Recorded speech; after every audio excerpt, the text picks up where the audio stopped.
आइए आज के मनन के लिए हम लोग एक वचन को पढ़ेंगे और उस आज के मनन के लिए हम लोग निकालेंगे उत्पत्ति का किताब और उसका 22 का 14। अब्राहम ने उस स्थान का नाम यहोवा यीरे रखा। इसके अनुसार आज तक भी कहा जाता है कि यहोवा के पहाड़ पर उपाय किया जाएगा। यहाँ पर हम लोग देखते हैं यहोवा के पहाड़ पर उपाय किया जाएगा। ये वही अब्राहम है जिसको परमेश्वर ने पहले अन्य जगह से बुलाया और बुलाने के बाद में उससे वायदा किया कि ये अब्राहम मेरे पीछे आना, मैं तुझे आशीष दूंगा और तुझे मैं वंश दूंगा, अनगिनत करूंगा। ये परमेश्वर उससे वायदा किया और अब्राहम कई समय बाद ऐसा निकला विश्वास करके। और वो एक ऐसा व्यक्ति था जो अन्य जगह में रहकर अन्य चीजों की आराधना करता था, लेकिन विश्वास करके निकला। और काफी समय बाद, बहुत समय बाद इंतजार करने के बाद में परमेश्वर एक बेटा दिया और बेटा देने के बाद में और परमेश्वर ने उसके जीवन में एक परख लेकर आया, परखने के लिए, क्योंकि अब्राहम जो है ना उस बेटा को बहुत प्यार करता था। तब परमेश्वर बोला कि नहीं, उस बेटा को ले जाना और मोरिया देश में जाकर उस पहाड़ में उसको बलिदान करना है। और उसका आज्ञा का पालन किया और पालन करने के कारण जो है वो अपने बेटा इसहाक को लेकर मोरिया देश की ओर चला गया और चला जाने के बाद में वहां ले जाकर उसको बलिदान करने वाला था। उसी समय में एक आवाज आया कि नहीं, तू अपने बेटा को हाथ मत लगा। और जब ये रोकने के बाद में देखता है कि नहीं, पीछे एक मेंढा बंधा हुआ है, तब उसने कहा कि यहोवा के पहाड़ पर उपाय किया जाता है। आज हर एक लोग, हमारा विषय है उपाय करने वाला परमेश्वर है। हर एक लोग के जीवन में आज उपाय चाहिए। हर एक लोग के जीवन में किसी ना किसी बात को लेकर मेरे जीवन में ऐसा कार्य होना चाहिए, मेरे लिए ऐसा उपाय होना चाहिए, बीमारी के लिए ऐसा उपाय होना चाहिए, मेरे आर्थिक के लिए ऐसा उपाय होना चाहिए, मेरे बच्चे लोग के लिए ऐसा उपाय होना चाहिए, पढ़ाई लिखाई के लिए उपाय होना चाहिए, नौकरी के लिए उपाय होना चाहिए, शादी के लिए उपाय होना चाहिए। हर एक लोग के जीवन में ऐसा है और परमेश्वर उसके लिए उपाय करना चाहता है, कर चुका है। और यहाँ पर हम लोग देखते हैं जो अब्राहम के जीवन में परमेश्वर उपाय किया है, वही परमेश्वर आज हम सबके जीवन में उपाय करना चाहता है। लेकिन वो हर एक लोग जिसको उपाय चाहिए उस परमेश्वर का नियम में चलना पड़ेगा। और अब्राहम भी जो है ना परमेश्वर का नियम में चला, इसलिए उसके जीवन में एक उपाय हुआ। एक बार ऐसा हुआ कि राजा था और राजा ने कहा कि अपने सेवक को बुलाकर बोला कि नहीं, मेरे पास में 1000 भेड़ बकरी है और उस भेड़ बकरी को ले जाना और ले जाकर सही देख रेख करना, और मैं 1 साल के बाद में आऊंगा, सही देखरेख करने के बाद में मैं आपको इनाम दूंगा। यदि सही देखरेख नहीं करोगे तो मैं आपको सजा दूंगा, मृत्यु का दंड दूंगा। वो ले गया और 900 को एक रूम में रख दिया और वहीं दाना पानी देता था, वहीं सब कुछ होता था, वहां गंदगी गोबर सब कुछ भरा हुआ था और 100 को सही देखरेख करता था। राजा आया और आने के बाद में देखा 100 भेड़ बकरी अच्छे हैं, और उसके बाद में वो देखा कि 900 भेड़ बकरी एक रूम के अंदर में है, गंदगी में है, दुर्बल में है, बीमार की अवस्था में, मरने की अवस्था में। राजा बोला मैंने तुमको एक आदेश दिया था लेकिन तूने उस आदेश का पालन नहीं किया, इसलिए मैं तुमको 1 सप्ताह का समय देता हूं। 1 सप्ताह के अंदर में ये भेड़ बकरी 900 जो दुर्बल की अवस्था में है, कमजोर की अवस्था में, चंगा होना चाहिए। तब उस समय उसको समझ में आया कि 1 सप्ताह के अंदर में मैं कैसे चंगा कर सकता हूं। तब वो जो है ना सीधा जाकर रोने लगा और प्रभु को याद करने लगा। और जिस प्रकार उसमें लिखा हुआ है कि मरकुस में उसमें लिखा हुआ है कि उसका 10 का 26-27 में लिखा हुआ है कि मनुष्य से तो नहीं हो सकता है लेकिन परमेश्वर से सब कुछ हो सकता है। परमेश्वर से सब कुछ हो सकता है। वो बोला मैं कैसे चंगा कर सकता हूँ 1 सप्ताह के अंदर में, वो पूरा साल भर से दुर्बल की अवस्था में है और ये मेरे से नहीं हो सकता है। लेकिन वहां एक आवाज आया कि नहीं, परमेश्वर से हो सकता है। तब उसमें बताया कि एक आवाज आया कि पहाड़ के ऊपर में देखना, और देखने के बाद में वहां पर एक नदी है, नदी का पानी को उस दिशा में दे देना। और देने के बाद में जब नदी का पानी उतर कर आएगा, सारा गंदगी धुल जाएगा और धुलने के बाद में सारा भेड़ बकरियां उछल कूद करने लग जाएगी। और जब ऊपर में चढ़ा और चढ़ने के बाद में उसने उस नदी का दिशा को दिखाया, सारा पानी आया और आने के बाद में सारे गंदगी को धोकर दूर कर दिया और भेड़ बकरी पूरा उछल कूद करने लगी। भजन संहिता 114 का 6 में लिखा हुआ है कि ये पहाड़ तुझे क्या हुआ कि तू उछल कूद करने लगी, भेड़ बकरी के समान उछल कूद क्यों करने लगी? जब प्रभु यीशु मसीह ने गुलगुता पहाड़ पर सारे संसार के लोगों के लिए क्रूस में बलिदान हो गया और बलिदान हुआ उस समय में जब उसका पवित्र लहू बह गया और वो लहू हमें आज छुटकारा देता है हमें पापों से। और छुटकारा देने के बाद हम जब पाप से छुटकारा पाते हैं और छुटकारा पाने के बाद में आज हमारे जीवन में आनंद और खुशी आता है, तब आज हम उछल कूद करने लगते हैं। तो यहाँ पर हम लोग देखते हैं उपाय करने वाला परमेश्वर है। और अब्राहम के जीवन में कैसा उपाय हुआ, आइए हम लोग देखेंगे। 22 का 1 पढ़ेंगे। इन बातों के पश्चात ऐसा हुआ कि परमेश्वर ने अब्राहम से यह कहकर उसकी परीक्षा की, हे अब्राहम, उसने कहा, देख मैं यहाँ हूँ। हाँ, यहाँ कई सारी बातें हैं, लेकिन हम एक बात को देखना चाहते हैं, देख मैं यहाँ हूँ। इसका मतलब है कि प्रभु जी मैं आपके हुजूरी में हूँ, मैं हाजिर हूँ। यानी कि परमेश्वर हर एक लोग को बुलाना चाहता है, हर एक लोग को आवाज देता है। और हम कितना हम प्रभु के पास में जाते हैं, प्रभु की उपस्थिति में जाते हैं। जब सबसे पहले आदम और हवा को परमेश्वर ने बनाया, एदन की वाटिक में रखा और रखने के बाद में उनको जो है ना कुछ आदेश दिया था कि जो है ना यहाँ के सारे फल को खाना, लेकिन एक फल को मत खाना। लेकिन उन्होंने उसका आज्ञा का पालन नहीं किया और सांप के माध्यम से होकर जो भी बहक गए और बहकने के बाद में उन्होंने खाया और खाने के बाद में महिमा हट गया। और हटने के बाद में जब परमेश्वर ठंडे समय में आते थे उनसे मिलने के लिए, जब आए तो आने के बाद में छुप गए और परमेश्वर ने कहा, ये आदम तू कहाँ है? वो झाड़ के पीछे छुपा हुआ था। लेकिन यहाँ अब्राहम को हम जीवन में देखते हैं, अब्राहम के जीवन में भी कमी आया था कि वो अपने बेटा से बहुत प्यार करता था। वो समझ गया मेरे जीवन में कुछ ना कुछ कमी जरूर है, लेकिन फिर भी मैं परमेश्वर के पास में जाता हूँ नम्र बनकर उस परख के लिए, परीक्षा देने के लिए वो गया और उसको मालूम है मेरे जीवन में कुछ कमी है। इसलिए बोलता है मैं यहाँ पर हूँ, परमेश्वर मैं मिट्टी हूँ, मेरे जीवन में कुछ कंकड़ होगा, जो भी होगा आप निकाल दीजिए। ऐसा करके अब्राहम एक नम्रता के साथ में प्रभु के पास में गया, उपस्थित हो गया, आदम के समान छुपा नहीं। आज हम लोग कई बार जो है ना हम लोग ऐसे गलती करते हैं, पाप करते हैं और हम परमेश्वर से छुप जाते हैं। लेकिन परमेश्वर के पास में जाना है और जाने के बाद में अपना मन को फिराना है और बोलना है प्रभु जी मेरे जीवन में ऐसा ऐसा कमी है, ऐसा गलती है और प्रभु हमको आज क्षमा करेगा। और यहाँ पर हम लोग देखते हैं वही किया अब्राहम, बोला मैं यहाँ पर हूँ। एक हाजिर लगाने वाला होना चाहिए। पहली बात हमको हाजिर लगाने वाला होना चाहिए। यदि हम प्रभु की हजूरी में जाते हैं बराबर, तो जरूर हमारे लिए आशीष रखा हुआ है। स्कूल में बच्चे लोग जाते हैं, उनको जो है ना साल भर पढ़ाई करने के लिए, 10 महीना पढ़ाई करने के लिए जरूर जो है ना उनको अटेंडेंस देना जो रहता है। और कई बार यदि हम लोग 2 महीना जाएंगे और बाकी 8 महीना नहीं जाएंगे और हम लोग बोलेंगे परीक्षा में बैठेंगे, तो हमको अनुमति नहीं मिलता है। और कई बार हमको यदि मान लो काम में जाते हैं और जाने के बाद में हमको हाजिरी लगाना पड़ता है, तब उसको जो है ना वो मजदूरी मिलता है।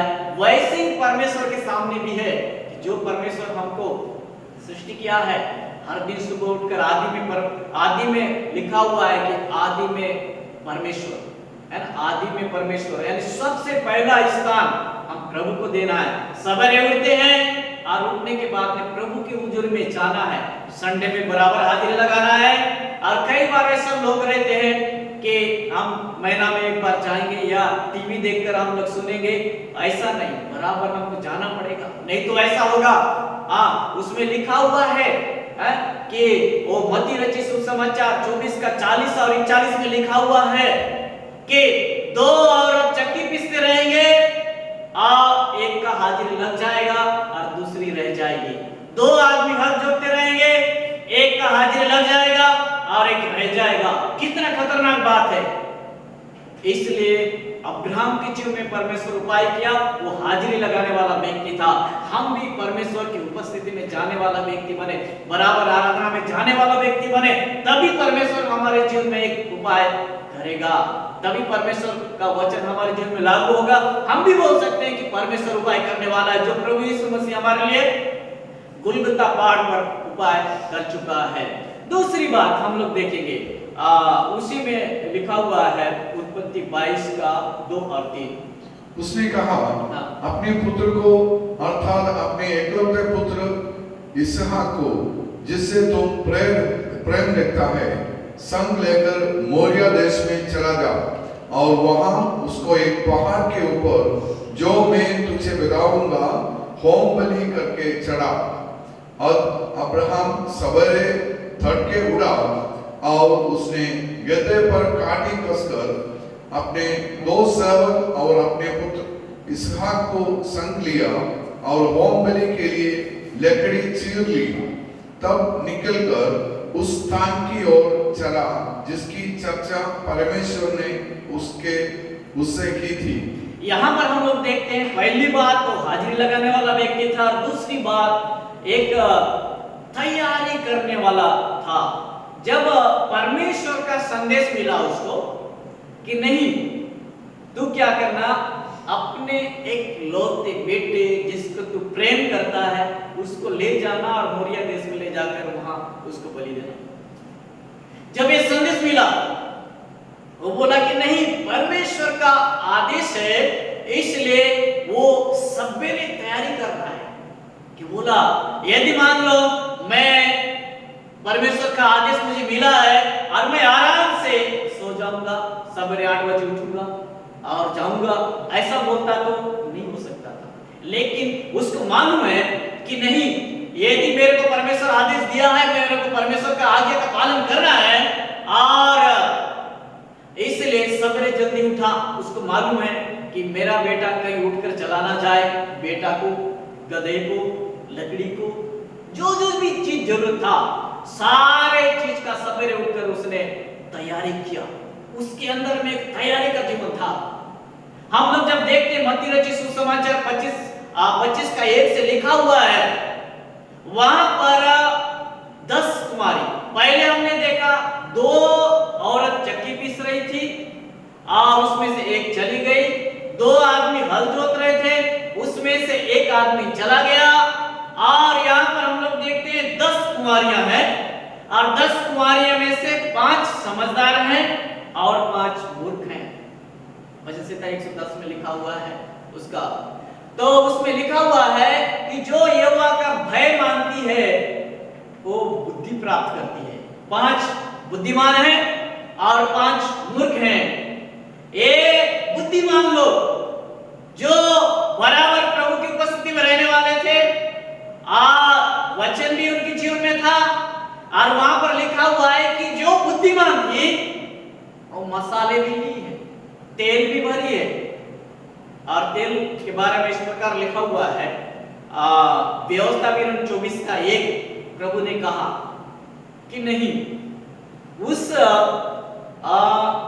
जैतून से कूट के निकाला हुआ निर्मल तेल से नित्य दीप जलते रहना चाहिए।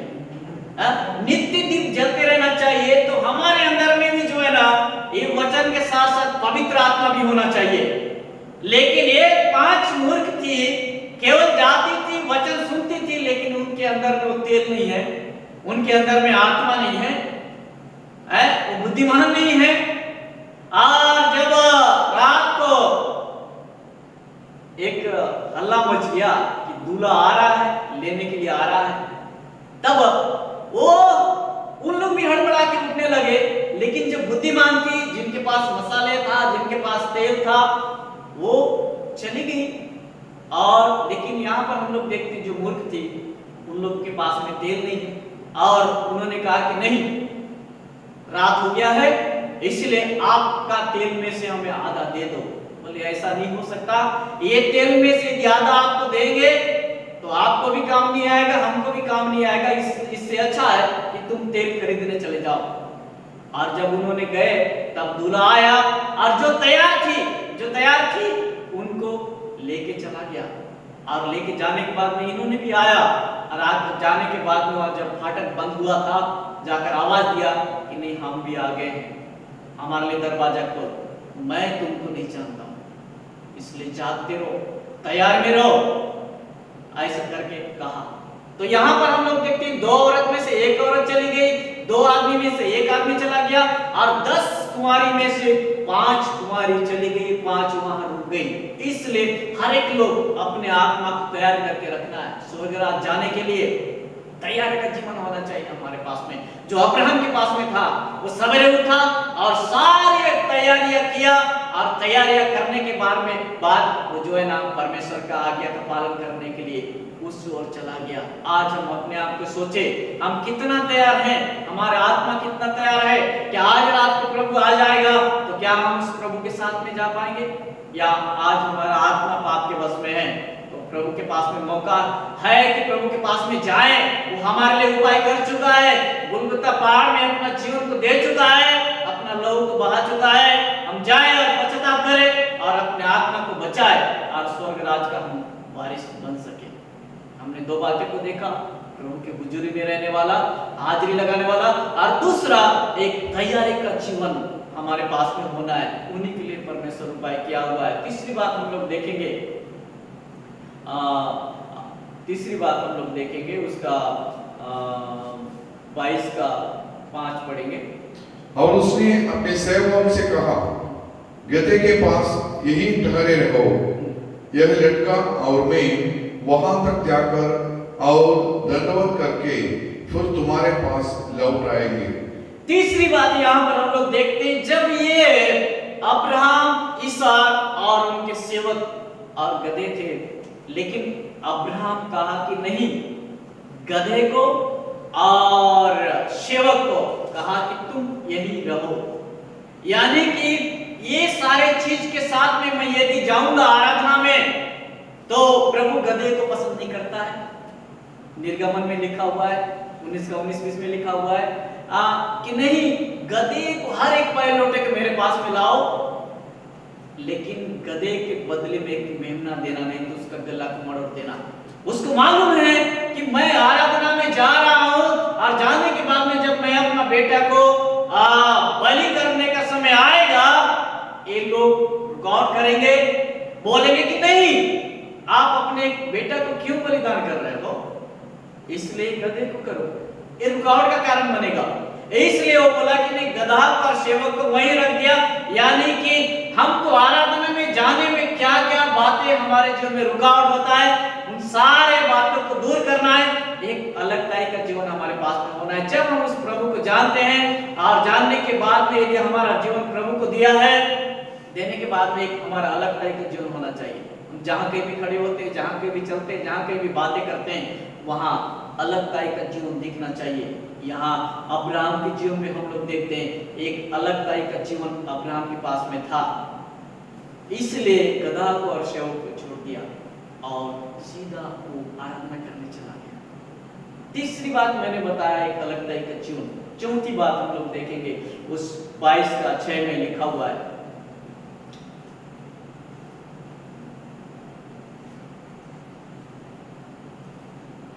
हाँ 22 का 6 में लिखा है कि अब्राहम और इसहाक साथ साथ चले गए।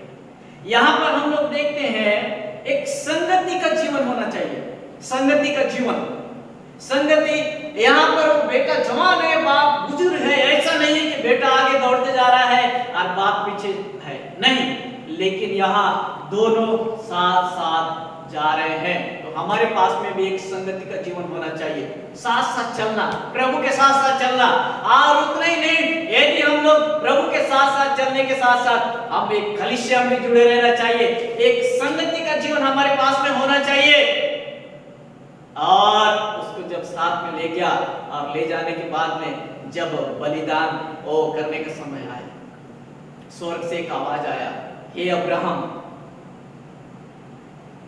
मैंने जान लिया है कि तू परमेश्वर का भय मानता है। सच में स्वर्ग खुल गया उस समय में, जब ऐसा आज्ञा का पालन करते हुए जब गया और जाने के बाद में ऐसा कार्य करने लगा, तो उस समय एक आवाज आया कि नहीं, तो उस पर हाथ मटा, अभी हमने जान लिया है। पहले सुनते थे कि अब्राहम विश्वास में अच्छा है, लेकिन आज हमने जान लिया है, इसलिए उस पर हाथ मत लगा। यहाँ पर हम लोग देखते हैं 4 बातों को हमने देखा। एक तो परमेश्वर की हुजूरी में रहना, दूसरी बात तैयारी का जीवन, और तीसरी बात अलगताई का जीवन, और चौथी बात एक संगति में रहने को होना चाहिए। तब परमेश्वर हमारे जीवन में एक अद्भुत कार्य को करेगा। आइए हम लोग प्रार्थना करें। यदि ऐसा कोई लोग चाहते हैं, अपना जीवन प्रभु को देना चाहते हैं, तो मैं उन सबके लिए प्रार्थना करता हूँ। आज किसके जीवन में ऐसा उपाय चाहिए, हम उसके लिए हम प्रार्थना करेंगे। जरूर परमेश्वर आपके लिए उपाय करेगा। उन बातों को लेकर हम प्रभु के चरणों में आए, हम प्रार्थना करना चाहते हैं। सर्वशक्तिमान दयालु पिता परमेश्वर, हम आपको धन्यवाद करते हैं। प्रभु जी, आप उपाय करने वाले परमेश्वर, आप हमारे लिए उपाय कर चुके हैं, और आप अपने एक लौता पुत्र को दिया है, और उसने हमारे लिए उस सूली में कुर्बान हुआ है, अपने बहुमूल्य लोगों को बहाया है, और अपना जीवन को दिया, लेकिन उसने कुछ पाप नहीं किया था, तीसरा दिन जी उठा।